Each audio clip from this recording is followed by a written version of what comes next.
একটা সময় একটা ছোট্ট ঘরে বসে এক কিশোর ইউটিউবে ভিডিও আপলোড করত। না কোনো ক্যামেরা ক্রু ছিল না, বিশাল কোনো সেটআপ ছিল না, ছিল শুধু সীমাহীন ধৈর্য আর অদম্য এক ইচ্ছা শক্তি।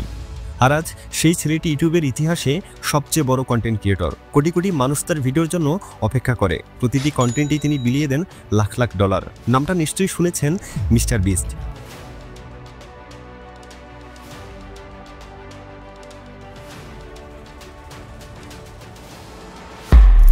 যিনি হাজার হাজার মানুষকে বাড়ি বানিয়ে দিয়েছেন, লক্ষাধিক মানুষকে চোখের আলো ফিরিয়ে দিয়েছেন, কোটি কোটি টাকা দান করেছেন গরিব ও অসহায়দের জন্য। তার লক্ষ্য শুধুমাত্র নিজে বড় হওয়া নয়, বরং পুরো পৃথিবীকে বদলে দেওয়া। আমরা 100টা ওয়েল খনন করতে চলেছি, আর এই ভিডিওতে আমরা দূর করব হাজার লোকের অন্ধত্ব। এই ভিডিওতে আমরা 2000 জনকে হাঁটতে সাহায্য করব।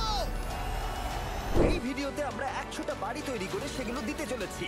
আমরা 6টা সেমি ট্রাককে $1 মিলিয়ন খাদ্যদ্রব্য দিয়ে ভরে দিয়েছি, কারণ এখন সবথেকে বেশি দরকার ফুড ব্যাংকের আমাদের সাহায্যের।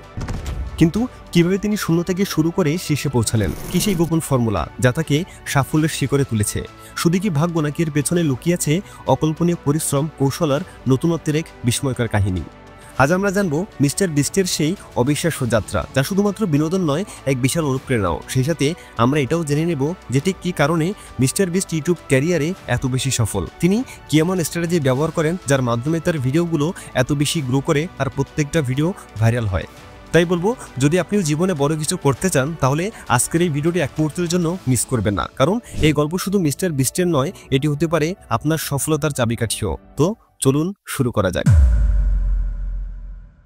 তার পুরো নাম জিমি ডোনাল্ডসন, যাকে আমরা চিনি মিস্টার বিস্ট নামে। আজ তার ইউটিউব চ্যানেলে 350 মিলিয়নের বেশি সাবস্ক্রাইবার রয়েছে। তাছাড়া mister beast gaming, beast react সহ তার আরও বেশ কয়েকটি ইউটিউব চ্যানেল রয়েছে, যেখানে আছে মিলিয়ন মিলিয়ন সাবস্ক্রাইবার। আর এসবের মাসিক আয় আনুমানিক $1 থেকে $3 মিলিয়ন, বাংলা টাকায় যা প্রায় 85 কোটি থেকে 255 কোটি টাকা। 2024 সালের জুলাই এবং জুন মাসে তার আনুমানিক আয় ছিল $3 মিলিয়ন। 2021 সালে তিনি ইউটিউব থেকে মোট $54 মিলিয়ন আয় করেছিলেন, বাংলা টাকায় যার পরিমাণ 5940 কোটি টাকা। কি অঙ্কটা শুনে অবাক হলেন? ভাবছেন একজন কন্টেন্ট ক্রিয়েটর কিভাবে এত টাকা কামাতে পারে? কিন্তু নামটা যখন মিস্টার বিস্টের, তখন অবাক হবার কিছু নেই। মিস্টার বিস্ট এই সমস্ত এর বেশিরভাগ অংশই তিনি তার কন্টেন্ট ক্রিয়েশন এবং অসহায়দের পাশে দাঁড়াতে ব্যয় করেন। বিভিন্ন ট্রাস্ট এবং ফাউন্ডেশনে তিনি নিয়মিত অর্থ প্রদান করেন। এমনকি তার টুইট বার্তায় তিনি বলেছিলেন তিনি তার ব্যাংক অ্যাকাউন্টে $0 রেখে মারা যেতে চান। তার ইচ্ছে তার সমস্ত অর্থ যেন অসহায়দের জন্য ব্যয় করা হয়। কিন্তু এই যাত্রাটা এত সহজ ছিল না। মিস্টার বিস্ট খুব বেশি তার ব্যক্তিগত জীবন প্রকাশ করেন না, তবে জানা যায় যে তার ছোটবেলাতেই তার বাবা মা আলাদা হয়ে গিয়েছিলেন। মূলত তার বাবা একজন উগ্র মেজাজের মানুষ ছিলেন। প্রায় সময়ই তার বাবা তার মাকে মারধর করতেন, আর এই কারণে তার বাবা মার ডিভোর্স হয়ে যায়। তিনি এবং তার ভাই সিজে ডোনাল্ডসন মূলত তাদের মায়ের কাছে বড় হয়েছেন। তাদের মা সুজান ডোনাল্ডসনকে মাঝে মাঝে তার ভিডিওতে দেখা যায়। মিস্টার বিস্ট 1998 সালের 7 মে যুক্তরাষ্ট্রের কানসাসে জন্মগ্রহণ করেন এবং পরবর্তীতে নর্থ ক্যারোলিনার গ্রিনভিলে বড় হন। তিনি গ্রিনভিল ক্রিশ্চিয়ান একাডেমিতে পড়াশোনা করেন এবং এরপর ইস্ট ক্যারোলিনা ইউনিভার্সিটিতে ভর্তি হন। তবে কয়েক সপ্তাহ পরই কলেজ থেকে ড্রপ আউট করেন, কারণ আমেরিকাতে সে সময় ইউটিউবারদের জনপ্রিয়তা বাড়তে থাকে। তাই জিমের ইচ্ছা ছিল ইউটিউবে নিজের ক্যারিয়ার গড়ে তোলা। 2012 সালে যখন কিনা তার বয়স মাত্র 13 বছর, তখন তিনি মিস্টার বিস্ট 6000 নামে একটি ইউটিউব চ্যানেল খুলেন। প্রথম দিকে তিনি gaming, Minecraft, call of duty ইত্যাদি নিয়ে ভিডিও বানাতেন। এরপর তিনি কিভাবে ইউটিউবে বড় হওয়া যায় এই বিষয়ে কন্টেন্ট বানানো শুরু করেন, কিন্তু তাতে তিনি খুব বেশি জনপ্রিয়তা পাননি। কিন্তু হঠাৎ একদিন 2017 সালে তার মাথায় আসে অন্যরকম একটি কন্টেন্ট আইডিয়া, আর তার সেই ভিডিওটি অনেক বেশি ভাইরাল হয়। ভিডিওর টপিকটি ছিল 1 থেকে 1 লক্ষ পর্যন্ত গোনা। তিনি 40 ঘন্টা ধরে শুধু সংখ্যায় গুনেছিলেন। পাগলাই মনে হলো এটাই সত্যি, এটাই ছিল তার ব্রেক থ্রু, কারণ এই ভিডিওটি তৈরি করার পর থেকেই তিনি আলোচনায় আসতে শুরু করেন। তারপর থেকেই তিনি বিভিন্ন চ্যালেঞ্জিং ভিডিও বানাতে শুরু করেন, যেমন 1 থেকে 1 লক্ষ পর্যন্ত গোনা, 24 ঘন্টা এক জায়গায় বসে থাকা, বিশাল অঙ্কের অর্থ দান করে ইত্যাদি সহ ব্যতিক্রমধর্মী কন্টেন্ট বানাতে শুরু করেন। তার ভিডিওগুলোর অন্যতম আকর্ষণীয় দিক ছিল বড় অঙ্কের অর্থ পুরস্কার এবং দর্শকদের জন্য আকর্ষণীয় চ্যালেঞ্জ। আর এই ধরনের কন্টেন্ট বানানোর পর থেকেই তিনি ইউটিউবের অন্যতম বড় তারকা হয়ে ওঠেন। 2017 সালের জানুয়ারিতে তার গণনা করা 1 থেকে 1 লক্ষ পর্যন্ত ভিডিওটি ভাইরাল হয় এবং লক্ষাধিক ভিউ পায়। এই ভিডিওর পর থেকেই তার চ্যানেলের গ্রোথ দ্রুত বাড়তে থাকে এবং মাত্র কয়েক মাসের মধ্যে তিনি 1 মিলিয়ন সাবস্ক্রাইবারের মাইলফলক স্পর্শ করেন। তারপর তিনি 2018 সালের 29 নভেম্বর 10 মিলিয়ন সাবস্ক্রাইবার অর্জন করেন। এটি ছিল তার ইউটিউব ক্যারিয়ারের অন্যতম বড় মাইলফলক।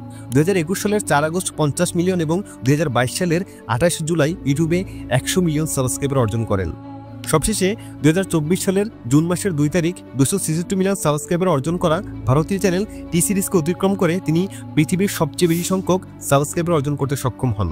তার বাৎসরিক আয় ইউটিউবের সিইও নীল মোনার থেকেও বেশি। 2022 সালে মিস্টার বিস্ট তার স্কুইড গেম নিয়ে ভিডিও তৈরিতে প্রায় $20 মিলিয়ন খরচ করেছিলেন। অনেকের মনেই প্রশ্ন আসতে পারে যে মিস্টার বিস্ট কিভাবে তার ইউটিউব ক্যারিয়ার এত বেশি সফল, কিভাবে তার ভিডিওগুলো এত বেশি গ্রো করে। অনেকেই দাবি করে মিস্টার বিস্ট ইউটিউবের একজন হ্যাকার, যে কিনা ইউটিউবের সমস্ত অ্যালগরিদম সম্পর্কে জানে, কিন্তু আসলে বাস্তবে এমন কিছুই না। আপনি হয়তো জানেন না, মিস্টার বিস্ট একসময় দিনের 12 থেকে 15 ঘন্টা ইউটিউব অ্যালগরিদম, জনপ্রিয় ভিডিও আর কন্টেন্ট কৌশল বিশ্লেষণ করতেন। মিস্টার বিস্ট ইউটিউবে এতটা সফল হওয়ার পেছনে বেশ কিছু কারণ রয়েছে। মিস্টার বিস্ট এমন সব কন্টেন্ট তৈরি করেন যা ভিন্ন, আকর্ষণীয় এবং দর্শকদের কাছে খুবই ইন্টারেস্টিং। তার ভিডিওগুলো সাধারণত চ্যালেঞ্জিং ফরম্যাটে হয়ে থাকে, যেখানে বিশাল অঙ্কের টাকা, পুরস্কার বা সম্পদ জড়িত থাকে। মিস্টার বিস্ট শুধুমাত্র তার চ্যানেলের জন্য ভিডিও তৈরি করে না, তিনি তার ভিডিওর মাধ্যমে মানুষের পাশে দাঁড়ান, অসহায়দের সাহায্য করেন, ক্ষুধার্তদের খাবারের ব্যবস্থা করেন, কিংবা মানুষদের এক বিশাল পরিমাণ অর্থ সাহায্য করে জীবনটাকে সুন্দরভাবে গুছিয়ে তোলার ব্যবস্থা করে দেন। আর তার এই ধরনের কন্টেন্টের কারণেই তিনি সকলের ভালোবাসার একজন মানুষ হয়ে উঠতে পেরেছেন। তার কন্টেন্ট মানুষের মাঝে খুব সহজেই ইমোশন সৃষ্টি করতে পারে। মিস্টার বিস্ট তার ভিডিওগুলোর জন্য বিশাল পরিমাণ অর্থ ব্যয় করেন। বড় বড় পুরস্কারের মাধ্যমে, চ্যালেঞ্জের আয়োজন, অসংখ্য লোকের জন্য হোস্টিং বা বিশেষ ব্যবস্থা গ্রহণের মাধ্যমে তিনি ভিউয়ারদের কাছে তার কন্টেন্টকে আরও আকর্ষণীয় করে তোলেন। তিনি ইউটিউবের ট্রেন্ড বুঝতে পারেন। তিনি জানেন কী ধরনের কন্টেন্ট দর্শক পছন্দ করবে, কখন এই ধরনের কন্টেন্ট বানানো উচিত এবং কীভাবে সেটা তাদের কাছে আরও আকর্ষণীয় করে উপস্থাপন করা যায়। আর তার সফলতার সবচেয়ে বড় কারণ কঠোর পরিশ্রম এবং ধারাবাহিকতা। মিস্টার বিস্ট কখনোই কাজ থেকে বিরত থাকেননি। তিনি দীর্ঘ সময় ধরে ইউটিউবে কাজ করে যাচ্ছেন এবং তার প্রতিটি ভিডিওতেই নতুন কিছু করার চেষ্টা করেছেন, যা তাকে একজন সফল কন্টেন্ট ক্রিয়েটর হিসেবে প্রতিষ্ঠা করেছে। এই সকল কারণ মিলিয়ে মিস্টার বিস্ট ইউটিউবে তার বিরাট সাফল্য অর্জন করেছেন এবং প্রতিদিন তার কন্টেন্টের মাধ্যমে আরও বড় কিছু করার চেষ্টা করে যাচ্ছেন। এক কথায় বলতে গেলে এত বছরের অভিজ্ঞতা আর পরিশ্রমই তার সাফল্যের মূল কারণ। আজ মিস্টার বিস্ট কেবল একজন ইউটিউবার নন, একজন অনুপ্রেরণার নাম। তিনি দেখিয়ে দিয়েছেন সফলতা রাতারাতি আসে না, এর জন্য পরিশ্রম করতে হয়, কষ্ট করতে হয়। মধ্যবিত্ত ঘরের সেই ছেলেটির আন্ডারে আজ প্রায় 250-রও বেশি লোক কাজ করে। নিজের জীবন বদলানোর পাশাপাশি তিনি ক্রমাগত বদলে দিচ্ছেন পৃথিবীর অসংখ্য অসহায় মানুষের জীবন। তিনি চেয়েছিলেন মানুষকে সাহায্য করতে, তাদের পাশে দাঁড়াতে, শুধু নিজের জন্য নয় বরং পুরো পৃথিবীকে বদলে দেওয়ার জন্য। ডোনেটিং $1 মিলিয়ন ছিল তার একটি সাহসিক সিদ্ধান্ত। বড় বড় দানের মাধ্যমে তিনি বড় বড় কর্মসূচি চালিয়ে যাচ্ছেন। তিনি এমন একজন কন্টেন্ট ক্রিয়েটর যে শুধুমাত্র তার কন্টেন্টের মাধ্যমে লক্ষ লক্ষ মানুষের হৃদয় জিতে চলছেন। আজ মিস্টার বিস্ট শুধু একটি নাম নয়, একটি প্রেরণা। পৃথিবী জুড়ে লাখ লাখ মানুষ তার দ্বারা অনুপ্রাণিত হচ্ছে। মিস্টার বিস্ট জানেন আর অনেক কিছু অর্জন করতে হবে, নিজেকে আরও উঁচুতে তুলতে হবে। মিস্টার বিস্টের জীবনের গল্পটা আমাদের শেখায় নিজেকে কখনো ছোট করে দেখতে নেই। আপনি যদি নিজেকে ছোট করে দেখেন তাহলে অন্যরা কীভাবে আপনাকে বড় করে দেখবে। তাই সবসময় নিজের লক্ষ্যে ফোকাস করুন, তারপর দেখবেন পুরো দুনিয়া আপনার দিকে ফোকাস করছে। ভালো লাগলে ভিডিওতে একটি লাইক করতে পারেন। দেখা হচ্ছে পরবর্তী ভিডিওতে। ততক্ষণ পর্যন্ত সাবস্ক্রাইব করে নগর বেস্কোপের সাথেই থাকুন। Thanks for watching.